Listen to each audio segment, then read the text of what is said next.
रघुवीर समर्थ शुका सारिखे पूर्ण वैराग्य जाचे वसिष्ठा परिज्ञान योगेश्वराचे कवी वाल्मिका सारिखा मान्य ऐसा नमस्कार माझा सद्गुरु रामदासा। जय जय रघुवीर समर्थ सद्गुरु समर्थ रामदास स्वामी महाराज की जय। महारुद्र हनुमान की जय। श्रेष्ठ गंगाधर स्वामी महाराज की जय। जय जय रघुवीर समर्थ श्रीराम समर्थ श्रीराम। जय जय रघुवीर समर्थ या महामंत्राने ज्याने मृतप्राय महाराष्ट्र जिवंत ठेवला, देव मस्तकी धरावा अवघा हलकल्लोळ करावा, मुलूक बळवावा की बुडवा धर्म स्थापने करणे। देव देश आणि धर्म या तीन स्तरावर ज्यांनी महान कार्य केलेलं आहे असे संत मालिकेतील श्री राष्ट्रगुरु समर्थ रामदास स्वामी त्यांच्या समाधीस्थानानं पवित्र असणारे हे ठिकाण क्षेत्र सज्जनगड।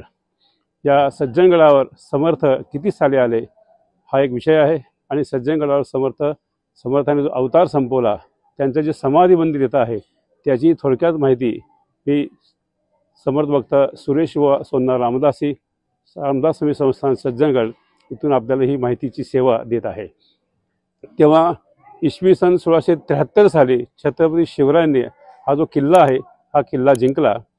ह्या किल्ल्याचं पहिलं नाव होतं नवरस्तारा, परळीचा किल्ला अशी नाव होती। अश्वलायनगड असंही त्याचं नाव होतं। अश्वलायन ऋषींनी या ठिकाणी तपश्चर्या केली होती, पण अश्वलायनगड असे म्हटलं जात होतं, तरी फार पूर्वीची नावं आहेत। आणि त्यानंतर 1673 साली हा किल्ला जिंकल्यानंतर त्यावेळेला राष्ट्रगुरू समर्थ रामदास स्वामी चाफळच्या मठामध्ये होते। चाफळला समर्थांनी राम मंदिर स्थापन केलेलं आहे, विदेही राम त्यांचा तिथे आहे। तेव्हा चाफळच्या मठावर समर्थांचं खूप वास्तव्य होतं। त्या काळामध्ये 73 साली समर्थ त्या मठात होते, रामाचं ध्यान वगैरे चालू होतं। तेव्हा छत्रपती शिवरायांनी आपल्या सद्गुरू समर्थांची भेट घेतली आणि त्यांना विनंती केली की तुम्हाला स्वामीजी एकांत हवा होता, तर नुकताच आपल्या कृपेने भगवत कृपेनं हा परळीचा किल्ला जो आहे तो जिंकलेला आहे, तेव्हा आपण त्या ठिकाणी एकांतवासात येऊन राहावं, आपली साधनाही तिथे उत्तम होईल अशी आम्हाला तुम्हाला आमची विनंती आहे। समर्थांनी ती विनंती मान्य केली आणि इसवी सन 1676 साली समर्थ रामदास स्वामींचं आगमन या गडावर झालं। आणि ज्या क्षणी समर्थांचं आगमन या गडावर झालं, एक सज्जन संत सत्पुरुष या गडावर आले, त्यामुळे या गडाचं नाव बदललं गेलं। परळीचा किल्ला, नवरस्तारा ही औरंगजेबाने ठेवलेली नावं होती, ती सगळी नावं गेली आणि सज्जन या ठिकाणी सत्पुरुष आले म्हणून या किल्ल्याचं नाव झालं अखिल भारतीय समर्थ भक्तांचं स्फूर्तीस्थान क्षेत्र सज्जनगड असं आहे। अशा या सज्जनगडावर समर्थ 7 वर्षे राहिलेले आहेत। 1676 ते 1682 अशा 7 वर्षाचा कालखंड आयुष्यातला शेवटचा टप्पा ज्याला म्हणतात तो समर्थांनी इथं व्यतीत केलेला आहे। या ठिकाणी आपल्याला हे समोर जे दिसतं आहे हे शेजघर आहे, रामदास स्वामी संस्थांच्याच कक्षेतलं आहे। इथून आत गेल्यानंतर आपल्याला शेजघर बघायला मिळतं। शेजघर म्हणजे समर्थांचं ते निवासस्थान आहे। समर्थ गडावर आल्यानंतर त्या शेजघरामध्ये त्यांचं वास्तव्य होतं 6-7 वर्ष। त्यानंतर त्या वास्तव्य काळामध्ये समर्थांच्याकडून इथे बऱ्याचशा गोष्टी घडलेल्या आहेत ज्या चरित्रामध्ये त्याच्या नोंद आहेत।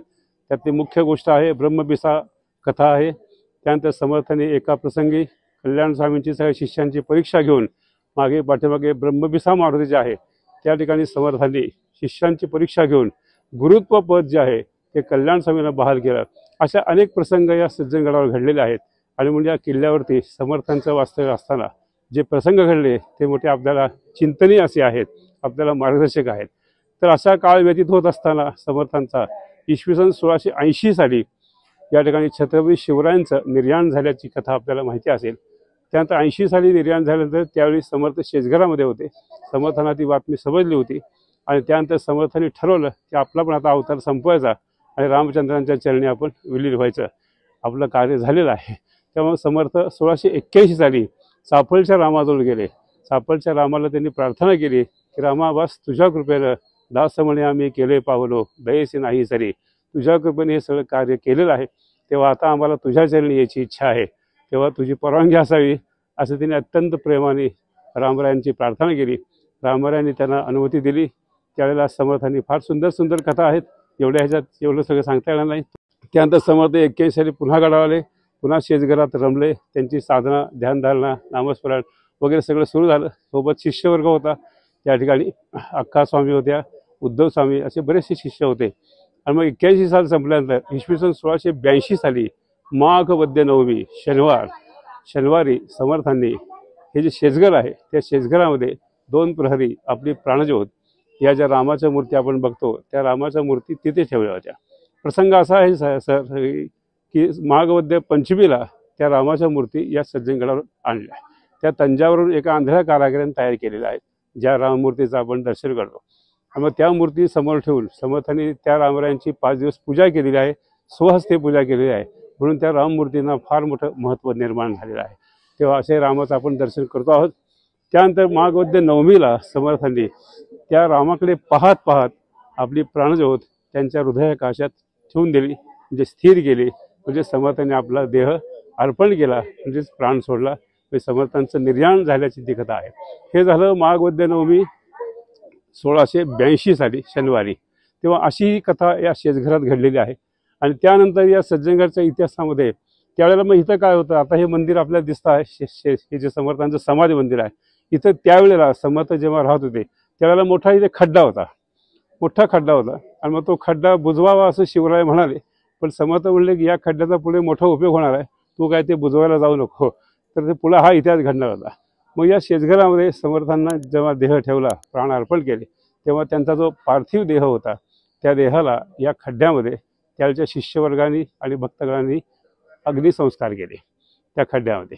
आणि अग्निसंस्कार करून झाल्यानंतर 3ऱ्या दिवशी जेव्हा आपण हिंदू धर्म पद्धतीने तेव्हा हा कार्यक्रम करायला जातो विधीचा, तेव्हा शिष्य तिथे गेल्यानंतर समर्थांची ती आत्ता जी समाधी दिसते आहे ती समर्थांची समाधी स्वयंभू त्या खड्ड्यातून अशी प्रगट झालेली आहे.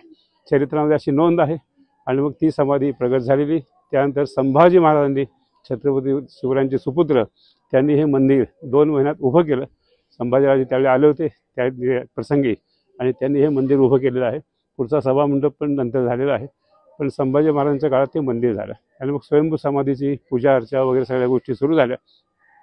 आणि श्री रामदास स्वामी संस्थान सज्जनगड ही जी संस्था आहे या संस्थांच्याच कक्षेमधून आजही इथलं सगळं कार्य चालू आहे. त्यावेळेपासून हे रामदास स्वामी संस्थान इथलं कार्य मोठ्या प्रमाणात करत आहे. आजही मुलांसाठी वर्ग आहे, त्याचबरोबर पारायण आहेत, अनेक गोष्टी आहेत, सगळ्यांचे संस्कार करले हे सगळं रामदास स्वामी संस्थान करत आहे. अनेक प्रचाराची माध्यमं संस्थांकडे आहेत. तेव्हा अशा पद्धतीने या समाधीचं दर्शनाला अनेक लोक येतात. तेव्हा आपणही या अनंत कवींनी या समर्थांच्या समाधीचं वर्णन फार छान केलेलं आहे.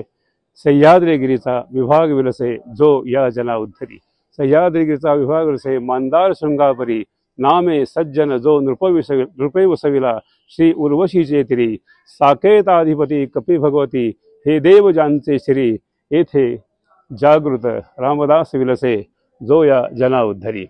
अशी समर्थांच्या चरणावर प्रार्थना करू. तुम्हा सर्व भक्तांसाठी मी समर्थ चरणी प्रार्थना करतो की समर्थ हे समर्थ करावे, तरीच समर्थ म्हणवावे, प्रीत आठवरी स्वभावे, करणे ते करावे. आपण भक्तांनी सज्जनगडावर या, समाधीचं दर्शन करा, समाधीवर बसा, एक माळ जप करा, मनाचे श्लोक वाचा, समास वाचा आणि आपलं कल्याण करून घ्या. समर्थ त्या दासबोध ग्रंथातच बसलेले आहेत. आपल्या सर्वांचं कल्याण हो अशी प्रार्थना करतो. जय जय रघुवीर समर्थ. Shriram Samarth. Shriram. Latest update, superfast बातम्यांसाठी सबस्क्राईब करा, फॉलो करा MS13 न्यूज, सोलापूरकरांच्या हक्काचं.